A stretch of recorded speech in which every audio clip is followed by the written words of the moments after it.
В Духовно-просветительском центре Казанского кафедрального собора Элисты состоялась презентация переведенного на калмыцкий язык «Житие преподобного Сергия Радонежского». Житие подготовлено отделом религиозного образования и катехизации Элистинской епархии. В мероприятии приняли участие представители министерств и ведомств, а также образовательных учреждений республики. С приветственным словом ко всем присутствующим обратился архиепископ Элистинский калмыцкий Юстиниан.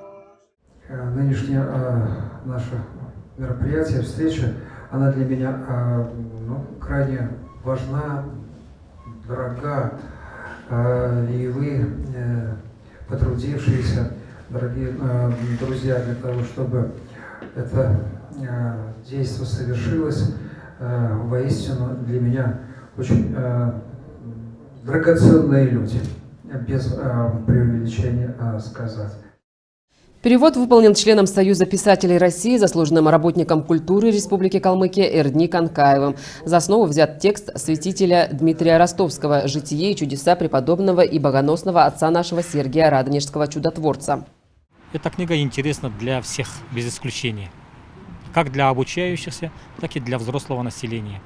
Потому что в нем, наверное, мы пересекаемся с мыслью или же находим подтверждение мыслей самого Сергия Радонежского, который говорил, что единение или же сила нашего государства заключается в трех вещах.